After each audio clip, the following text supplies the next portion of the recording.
Mga kababayan, magandang araw po sa inyong lahat.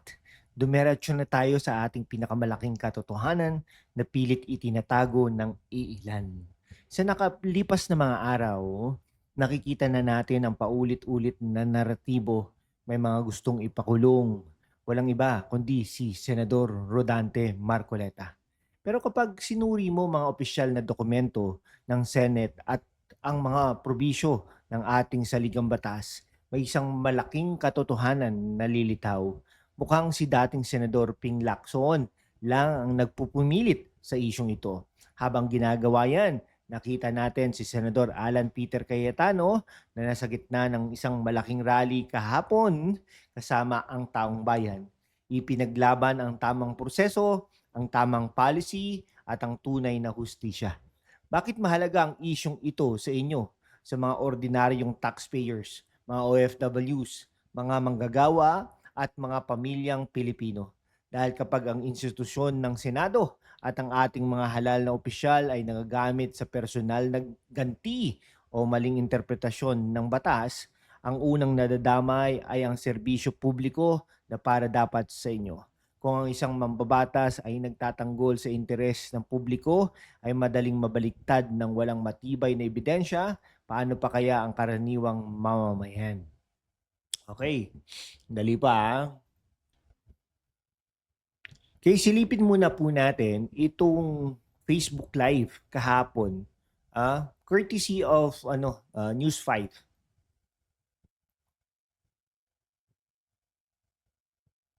Mahirap, kami senador na, but whether you talk of yung magkapatid na Villar na alam naman natin kaliwat kanan yung kaso dahil nga naninindigan or dahil nung eleksyon may tampo sa kanila, si Senator Padilla tuloy-tuloy ang batikos sa kanya pero nakita niyo yung mga sakripisyo. Si Senator Bato hindi naman niya kailangan magpakita doon but he wanted yung pagbabago. Si Senator Bongo sinasabi palabas na yung kanyang warrant. Of course si Senator Jinggoy kinulong na and he's willing to present evidence na binabargain sa kanya na lumipat lang siya ng site, hindi siya ikukulong. So hindi ko nababanggit lahat narinig niyo yung speech ko kanina. So kung kami Grabe po, no?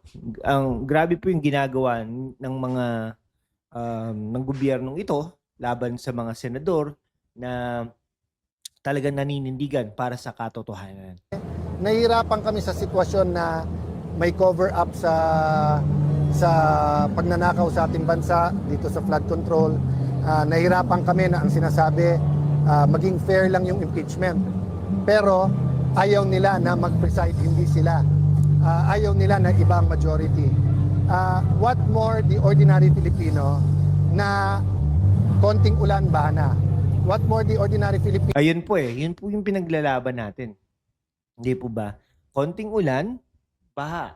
Konting kung anong anong mangyayari talagang ginagawa po. Lalabas po kayo, baha, no? Unting ulan, lalo sa Bulacan. Bulacan, Pampanga, Valenzuela, yung mga parting yan. Na yung pagtaas ng gasolina, either nawalan ng trabaho or hindi na nila makatid yung crops nila. So yung paghihirap nandyan at ang Pilipino is very mapagtiis eh. Opo, tama po yun. Mapagtiis tayo, lagi tayong humingiti, ginagawa natin joke ang lahat, pero kung pwedeng kayang may gawin, di po ba? Habang hindi kailangan umangal, hindi aangal. Pero itong after Jinggoy, sinasabi na kay Bongo, palabas na yung ICC warrant. Tapos plunder for campaign contribution na hindi naman to, na hindi nakinabang in the sense that hindi naman yumaman si Senator Marcoleta doon. Tama no? Parang 75 million campaign donation po yun. Yun po yung katotohanan doon. At dinismiss po yan ng SOSE. So when I saw that spontaneously lumabas ang mga tao, I felt I owe it to them na the fight is not just in the Senate, it's in the hearts and minds. So pwedeng sa Facebook yan, pwedeng sa Instagram yan, pwedeng nasa ini-interview nyo, pwedeng nasa schools. And despite all of this, yung day-to-day problems, drugs, violence sa ating mga kabataan, tuloy-tuloy yun. So for people to sacrifice their time, umabsent, magutom to be here, siguro maliit na bagay na dumating tayo makiisa. Sir, do you find it strange that the case against Senator Marcoleta may be filed a week before the impeachment trial? In a sense, it's strange because for me it's nonsense. But we expected it. Nung Alam mo, talaga pong tutuluyan nila si Senador Marcoleta dahil nga po siya po talaga yung main critic ng gobyernong ito. At the same time po ay magkakaroon po ng impeachment trial. Gusto nilang mawala yung mga numero against sa mga perceived DDS or perceived Duterte allies. February 4, nung una kaming nakatikim ng pag kami naging majority, ibabargain na yung kaso. So akala namin totoo yung sinabi lang, wag lang si Loren. Nung ako na umupo at willing silang ipadala ang NBI na armado, not just once but Sabi, kaya pala si Loren Legarda ay hindi umupong Senate President dahil ang sabi ng Malacanang ay wag lang si Loren Legarda. Grabe, no? twice sa Senado. Tapos nung kitang-kita paano kinulong si Jinggoy, naging reality na sa amin to. So lahat kami, we're on borrowed time. Pero pinapasa Diyos namin, 40 years of EDSA. Ano ba sabi ni dating Senator Ninoy Aquino? Diba? The Filipino is worth fighting for. Then naging worth dying for because he gave Tama, worth dying for. Pero dapat kahit walang mamatay naman, dapat may mangyayari sa ating bansa. Mga kaibigan, hindi po tayo against somebody or 'di ba, someone. Pero ang gusto lang po natin yung katotohanan na sino po ba yung mga nagnakaw dito sa flood control projects. Hindi po 'to pinag-uusapan ng libo lang, libong piso, milyong piso, hindi po. Bilyon-bilyon po ang nawala sa atin sa mga proyekto na dapat ay napunta sa bayan. So hindi po tayo mahirap, mayaman po ang Pilipinas. his life. So siguro naman yung konting oras na samahan ko ang mga naninindigan dito is a little inconvenience but it can be. So pasensya na po yung mga natatraffic. But Okay sige po. Ay na natin. Okay, ituloy po natin ang talakayan mga kaibigan. No? Alam nyo, tignan natin ito ng buong konteksto. Ano ba ang pinagmulan nito? Ang ingay na nililikha laban kay Senador Marcoleta ay hindi simpleng usaping legal. Ito ay isang mas malalim na legal strategy na may halong kulay politika. May mga lumalabas na aligasyon na pilit ikinukolekta ni si Senador Marcoleta sa mga nakaraang kontrobersiya. Pero ang tanong natin dito sa #WalkWithLand, saan ba ang mga resibo? Saan ang selyo ng Supreme Court o kahit man lang ng Ombudsman? Wala. Kaya naman maraming nagtatanong, saping nga ba si Ping dito? Bakit tila siya lang ang agresibong bumanat samantalang ibang mga kasamahan sa ligasiya ng Senado ay tahimik o kaya naman ay sumasama sa panig ng hustisya? Okay, alam mo magkakampihan si Ombudsman Remulla at saka si Senador Ping Lacson parehas mga taga Cavite yan no? Hindi pa diyan nagtatapos ang kwento mga kababayan May mas malaking tanong na dapat nating sagutin. Bakit si Senador Alan Peter Cayetano ay nagpakita sa rally? Si Senador Cayetano ay kilala bilang isang bihasang abogado at mambabatas. Hindi siya basta-basta pupunta sa isang malaking pagtitipon kung alam niyang walang matibay na basihan ang kanyang ipinaglalaban. No? Nagpunta rin po doon si Senador Amy Marcos. No? Baka bukas po pumunta si Senador Robin Padilla. Ang kanyang pagdalo ay isang malakas na signal na may hindi tamang nangyayari sa pag-atake kay Marcoleta.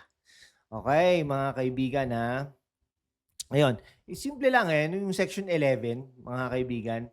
Ang sabi sa Section 11, a senator or member of the House of Representatives shall in all offenses punishable by not more than 6 years imprisonment be privileged from arrest while the Congress is in session, and for any speech or debate therein, they shall not be questioned in any other place, mga kaibigan. Yun po yung yung immunity nila, 'di ba?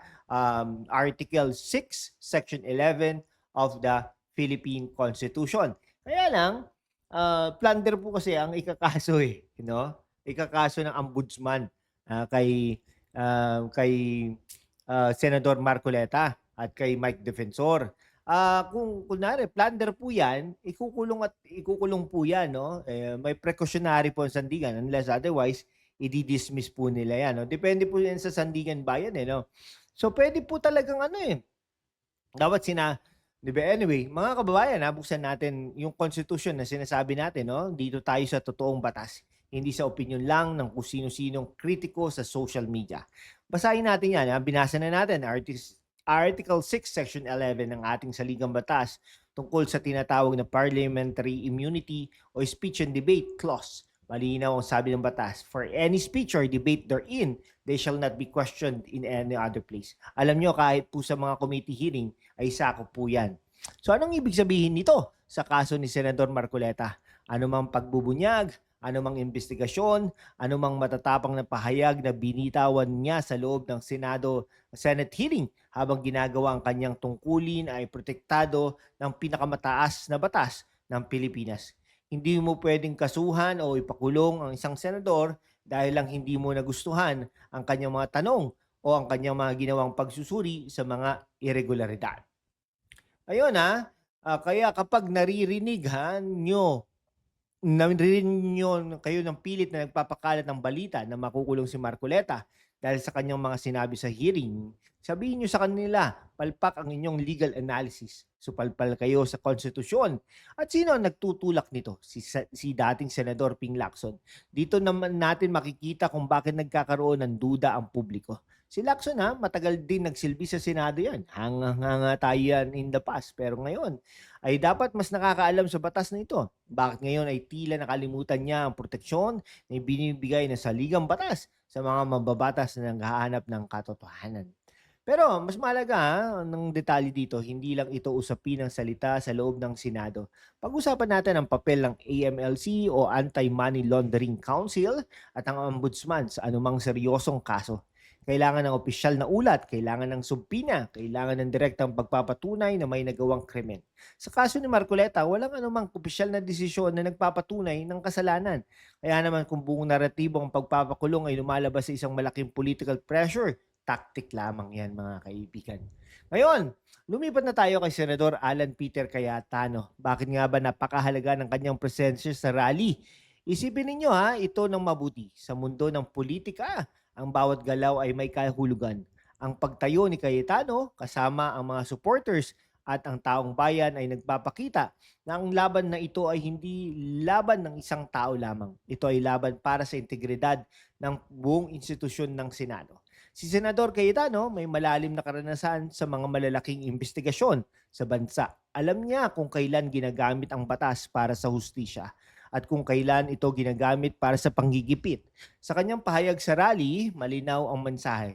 Protektahan ang katotohanan, tiyakin ang accountability, at huwag hayaang manaig ang personal na interes ng iilan na gustong maghari-harian sa opinyon ng publiko. Mga kaibigan, tignan natin ang desisyon ng Supreme Court. Hindi po ito ang unang pagkakataon na may nagtangkang gipiti ng isang mambabatas dahil sa kanyang trabaho. At sa bawat pagkakataon na yan, laging pinapanigan ng kataas-taasang hukuman ang kalayaan ng mga senador at kongresista na nagsasalita ng walang takot habang isinasagawa ang kanilang opisyal na tungkulin. Kaya naman kapag sinuri natin kung sino ang may matibay na tayo sa isyong ito, malinaw na sina Senador Marcoleta at Senador Cayetano ang nasa panig ng batas at konstitusyon, habang si Ping Lacson naman ay tila nag-iisa sa kanyang personal na krusada. Ang aking personal na analysis at opinion dito, ang ginagawang itong laban kay Marcoleta ay isang klasikong halimbawa ng demolisyon sa politika. Gusto nilang pahinain ang loob ng mga mambabatas na may lakas ng loob na mag-imbestiga sa mga malalaking anomalya sa gobyerno. Kapag natakot si Marcoleta, sino ang maglalakas loob na magsalita para sa mga ordinaryong mamamayan? Kaya tama lamang na may tulad ni Senador Cayetano na tumatayo at nagpapakita ng suporta sa tamang proseso. So mga kababayan, nailatag ko na sa inyo mga totoong resibo, ang mga probisyon ng konstitusyon at ang tunay na konteksto sa likod ng ingay na ito. Nakita natin kung bakit ang planong pagpapakulong kay Senador Marcoleta ay walang matibay na legal na basihan at kung paano ang presensya ni Senador Alan Peter Cayetano sa rally na nagpapatunay ng malawak na suporta para sa katotohanan laban sa iisang boses lamang ni Senador Ping Lacson. So bago tayo magtapos, gusto ko lang maglambing at magpasalamat sa inyong walang sawang pagsuporta sa ating channel. We are on the road to 100,000 subscribers. To show the strength of our community, join us. Ngayon, kung hindi ka pa nakapag-subscribe, pindutin ang subscribe button para manatili kang updated sa mga totoong facts at tamang konteksto sa likod ng mga naglalakihang balita ngayon. Ito ang aking signature ending para sa araw na ito, ang hatol nila, paliwanag ng henyo. Ang tunay na kapangyarihan ng batas ay wala sa kamay ng mga may pansariling agenda, kundi nasa tamang pagpapatupad nito para sa kapakanan ng bawat Pilipino. What do you think? Anong inyong opinyon sa naging hakbang ni Senador Cayetano at sa katayuan ni Senador Marcoleta? Sumasang-ayon ba kayo sa politika lamang ang nasa likod ng mga atake ni Ping Lacson? Iwanan na ninyo mga komento sa ibaba para sa inyong magalang at matalinong talakayan. Maraming salamat po!